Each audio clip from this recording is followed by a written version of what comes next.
मैं यशेश गुप्ता गुरुकुल चैनल में आप सबका तहे दिल से स्वागत करता हूं। आज का हमारा चैप्टर है केमिकल बॉन्डिंग।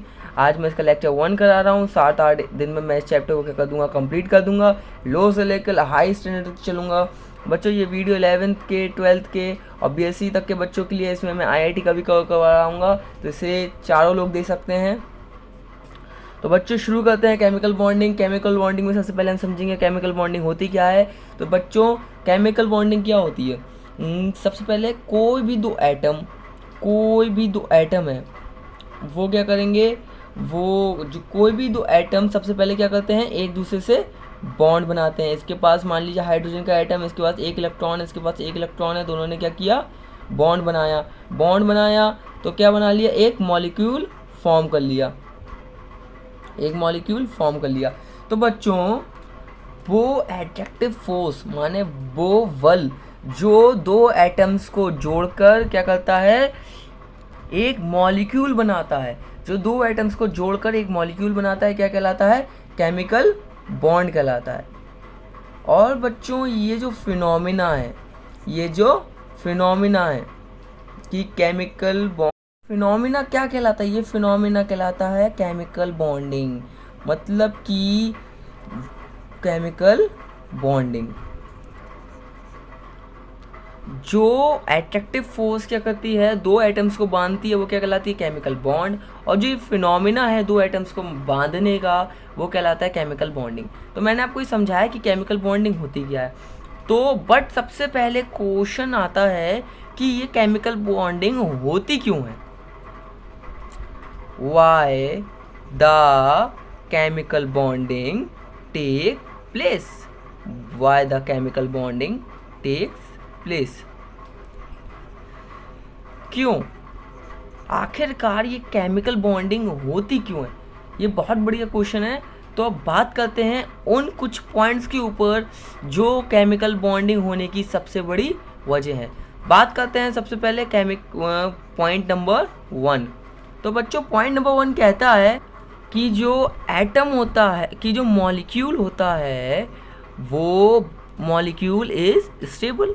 वो बहुत बढ़िया स्टेबल होता है, molecule is stable. But atom is unstable.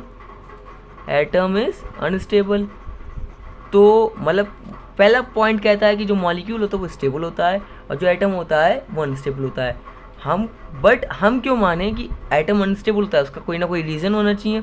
बिल्कुल इसका एक रीज़न होता है, बिकॉज एटम, बच्चों क्यों एटम अनस्टेबल होता है, because atom does not have independent existence. मतलब बच्चों जो एटम होता है उसकी इंडिपेंडेंट एक्सिस्टेंस नहीं होती है, वो खुली हवा में सांस नहीं ले सकता। एटम कभी अकेला नहीं मिलेगा, एटम हमेशा झुंड बना के मिलेगा, मतलब कि मॉलिक्यूल के रूप में मिलेगा। Atom do not have independent existence, उसकी वो क्या करती है, इंडिपेंडेंट एक्सिस्टेंस नहीं होती है, वो अकेला नहीं घूम सकता। इसलिए एटम क्या करता है, बॉन्ड को फॉर्म करता है और मॉलिक्यूल को बनाता है। तो friends this is a first point.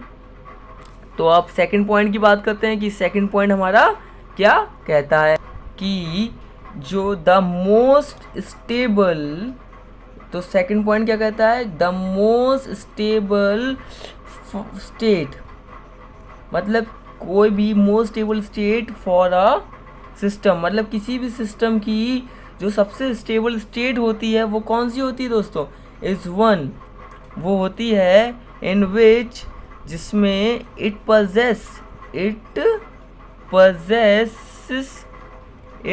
possesses the minimum potential energy.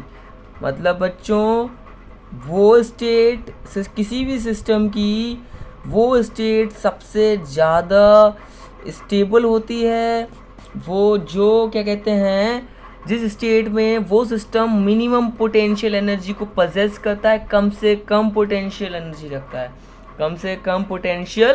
रखता है। अब बच्चों इसी पॉइंट में मैं आपको एक बात और बताना चाहूँगा, जो नॉन बॉन्डेड एटम्स होते हैं, वो क्या होते हैं, वो बहुत हाईली हैं has higher energy, has higher energy, वो हायर एनर्जी को क्या रखते हैं, हायर एनर्जी रखते हैं। जो नॉन बॉन्डेड एटम्स होते हैं वो हायर एनर्जी रखते हैं। उसका कारण क्या है, due to which it is active, क्योंकि वो जब नॉन बॉन्डेड है तो वो एटम क्या है, एक्टिव है, मोशन होगा, तो इसलिए वो क्या रखते हैं, हायर एनर्जी रखते हैं, हायर एनर्जी। और जो बॉन्डेड एटम्स होते हैं वो लोअर एनर्जी रखते हैं। तो मैंने अभी आपको बताया कि वो सिस्टम जिसमें मिनिमम पोटेंशियल एनर्जी हो, मिनिमम एनर्जी हो, वो स्टेबल कहलाता है। तो बच्चों हर कोई स्टेबल होना चाहता है, वैसे ही एटम भी स्टेबल होना चाहता है। तो यही इसका दूसरा रीज़न है कि मिनिमम पोटेंशियल एनर्जी बनाए रखने के लिए दो एटम्स बॉन्ड को फॉर्म्ड करते हैं और क्या बनाते हैं, बॉन्ड्स बनाते हैं और एक मॉलिक्यूल बनाते हैं। मतलब पहले तो दो एटम बॉन्ड को फॉर्म्ड करते हैं और एक मॉलिक्यूल बनाते हैं। तो बच्चों अब बात करते हैं हमारे थर्ड एंड लास्ट पॉइंट की। तो हमारा थर्ड पॉइंट क्या कहता है, when the chemical bond is formed. बच्चों जब कोई भी केमिकल बॉन्ड फॉर्म्ड होता है, when a chemical bond is formed by the combination of atom, जब भी क्या कहते हैं, एटम्स के कॉम्बिनेशन से, combination of atoms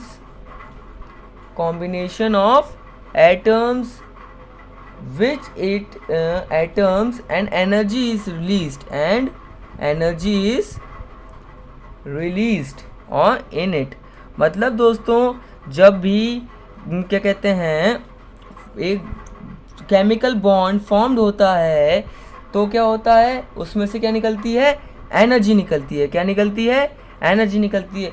तो बच्चों हमने सेकंड पॉइंट पे बात करी थी कि वो स्टेट सबसे ज़्यादा स्टेबल होती है जिसमें मिनिमम पोटेंशियल एनर्जी होती है। क्या होती है, मिनिमम पोटेंशियल एनर्जी होती है। अब बच्चों इसमें क्या हो रही है, एनर्जी रिलीज़ हो रही है, मतलब जितनी एनर्जी थी उसमें से कम हो रही है। तो ये अपने आप ऑटोमेटिकली स्टेबल स्टेट में जा रहा है केमिकल बॉन्ड बन जाने के कारण।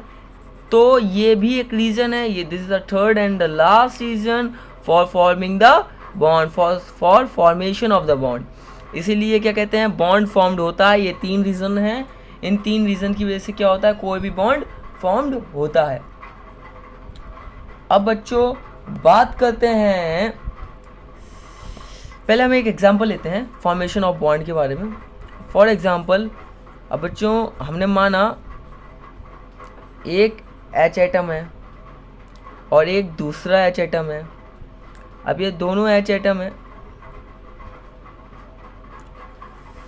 इन दोनों H एटम के पास एक एक बॉन्ड है, एक इलेक्ट्रॉन है। इन दोनों ने क्या किया, इलेक्ट्रॉन से क्या बना लिया, बॉन्ड बना लिया और क्या बन गया, मॉलिक्यूल बन गया। अब हम ये डिस्कस नहीं करेंगे कौन सी टाइप का बॉन्ड बनेगा, ये हम आगे आने वाले लेक्चर्स में पढ़ेंगे। हम फिलहाल ये डिस्कस करने, this is a atom and this is a atom and these atoms are forming the bonds. तो इन्होंने किया बॉन्ड फॉर्म किया, बॉन्ड बना लिया और क्या बन गया, एक मॉलिक्यूल बन गया, H2 का मॉलिक्यूल बन गया। बट हाइड्रोजन गैस बनेगी साथ में इसमें से दोस्तों कुछ एनर्जी भी निकलेगी। मैंने बोला था ना, when the chemical bond is formed by the combination of atoms, energy released. क्या होता है, एनर्जी रिलीज होती है। तो ये क्या हो गई, एनर्जी रिलीज। तो बच्चों जो ये एनर्जी रिलीज हुई है, जब दो एटम के बीच में बॉन्ड बनता है और उससे जो एनर्जी रिलीज होती है उसे हम क्या कहते हैं, बॉन्ड एनर्जी कहते हैं, बॉन्ड एनर्जी। तो बच्चों ये IIT के प्रोस्पेक्टिव से भी बहुत इंपॉर्टेंट है बॉन्ड एनर्जी, और BSc में भी बहुत आता है और 11th के पेपर में भी आ जाता है। तो बात करते हैं बॉन्ड एनर्जी होती क्या है। तो बच्चों जो ये बॉन्ड एनर्जी होती है, चलो आइए इसे समझते हैं। तो बच्चों जब भी क्या कहते हैं, दो एटम्स के बीच में कोई बॉन्ड को क्या होता है, फॉर्म्ड होता है। जब भी दो एटम्स के बीच में कोई बॉन्ड फॉर्म होता है तो एनर्जी क्या होती है, रिलीज होती है, एनर्जी क्या होती है, रिलीज होती है। या जब भी हमें दो एटम के बीच के बॉन्ड को तोड़ना होता है तो हमें क्या देना होता है, उसे एनर्जी देनी होती है। तो बच्चों यही दो ही डेफिनेशन बनती है बॉन्ड एनर्जी की, कि जो क्या कहते हैं the required amount of energy, पहली बनती है the required amount of energy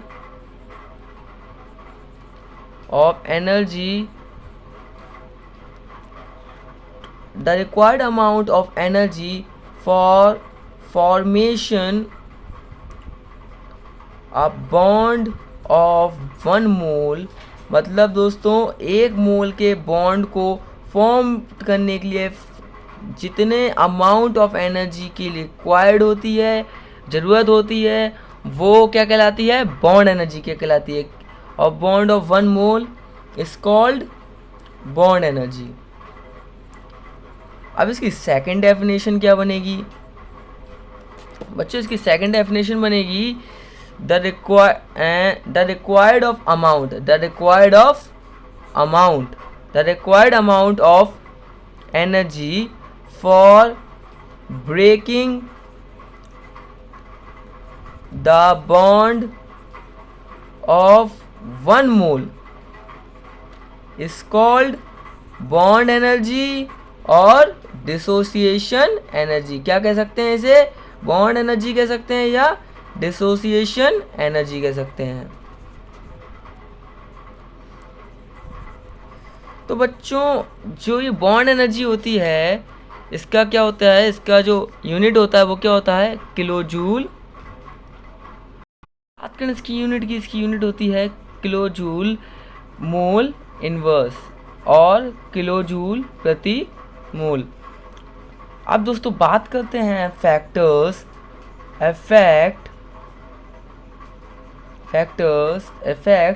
of bond energy. मतलब उन फैक्टर्स के बारे में, उन चीज़ों के बारे में, उन फैक्टर्स के बारे में जो किसे इफेक्ट करते हैं, बॉन्ड एनर्जी को। फैक्टर्स अफेक्ट्स बॉन्ड एनर्जी की, कौन कौन से फैक्टर इफेक्ट करते हैं बॉन्ड एनर्जी को। तो दोस्तों पहला फैक्टर है साइज ऑफ द एटम। किसी एटम का जैसे जैसे मैं साइज़ बढ़ाऊंगा, जैसे ये एटम है 2, इनमें इस एटम का मैंने क्या किया, साइज़ बढ़ा दिया। अब जैसे जैसे मैं इसका साइज़ बढ़ाऊंगा वैसे वैसे क्या होगा, बॉन्ड की जो ये लेंथ है, ये बॉन्ड की लेंथ भी बढ़ने लगेगी। जैसे जैसे मैं इसका साइज़ बढ़ाऊंगा इसकी बॉन्ड की क्या बढ़ने लगेगी, लेंथ बढ़ने लगेगी। और दोस्तों जैसे जैसे बॉन्ड की लेंथ बढ़ेगी वैसे वैसे कमज़ोर होने लगेगा। आप किसी धागे को जैसे जैसे खींचते हो वो कमज़ोर होने लगता है ना, और जैसे जैसे बॉन्ड कमज़ोर होने लगेगा हम उसे तोड़ने के लिए जो एनर्जी की ज़रूरत है वो भी क्या करनी पड़ेगी, वो भी उसका मान कम होने लगेगा। तो दोस्तों जैसे जैसे एटम का साइज़ बढ़ेगा बॉन्ड की लेंथ बढ़ेगी और जो बॉन्ड एनर्जी है उसका मान गिर जाएगा। जैसे बॉन्ड कमज़ोर हुआ तो उसे तोड़ने के लिए जो एनर्जी चाहिए वो भी क्या हो जाएगी, उसका मान भी क्या हो जाएगा, कम हो जाएगा, हमें कम एनर्जी चाहिए होगी। तो अब बात करते हैं सेकंड पॉइंट की, number of lone pairs of electron. जो लोन पेयर्स होते हैं इलेक्ट्रॉन में, जैसे कि लोन पेयर्स ऑफ इलेक्ट्रॉन होते हैं जो भी एटम में, लोन पेयर मतलब जो 2 पेयर्स होते हैं इलेक्ट्रॉन के, उन्हें लोन पेयर कहते हैं। तो लोन पेयर्स ऑफ इलेक्ट्रॉन किस तरीके से इफेक्ट करते हैं बॉन्ड एनर्जी को, ये देखते हैं। जैसे जैसे लोन पेयर्स की संख्या बढ़ती है वैसे वैसे रिपल्शन बढ़ता है। दोस्तों रिपल्शन इसलिए बढ़ेगा, लोन पेयर इलेक्ट्रॉन्स होते हैं, इलेक्ट्रॉन्स में आपस में रिपल्शन बढ़ेगा, एक दूसरे को धक्का देंगे। और जैसे जैसे कहते नहीं किसी घर में ऐसे टकराव बढ़ेगी वैसे वैसे उसे तोड़ना ज़्यादा आसान हो जाएगा। अब किसी एटम में टकराव बढ़ रही है, रिपल्शन बढ़ रहा है, वो अपने आप ही टूट रहा है, तो थोड़ी सी एनर्जी दे देंगे टूट जाएगा। तो इसलिए मिनिमम एनर्जी की रिक्वायर्ड होगी। जैसे जैसे लोन पेयर बढ़ेंगे वैसे वैसे रिपल्शन बढ़ेगा और वैसे वैसे बॉन्ड एनर्जी का मान घटेगा। अब last and third point, multiplicity of the bond. मतलब कि एक बॉन्ड है तो कम एनर्जी, 2 बॉन्ड है तो मजबूत हो गया ना, बॉन्ड मजबूत होता जा रहा है तो एनर्जी का मान इंक्रीज होता जाएगा। थर्ड बॉन्ड है, ट्रिपल बॉन्ड तो बहुत ज़्यादा एनर्जी, और फोर्थ बॉन्ड की तो बात ही मत करना, 3 ही बॉन्ड होते हैं। ठीक है, तो these are the 3 factors of affecting the bond energy. तो दोस्तों अब आज का वीडियो अब समाप्त हुआ। अगर आपको मेरा वीडियो अच्छा लगा हो तो प्लीज़ लाइक कीजिए, और अगर आपको क्या कहते हैं ऐसे ही और वीडियो आगे देखने हैं जो VVT, MOT, BSc, PR theory, bond angle पे आने वाले हैं, तो प्लीज़ मेरे चैनल को सब्सक्राइब कीजिए। Thank you for your precious time and best of luck for your exam, for your study.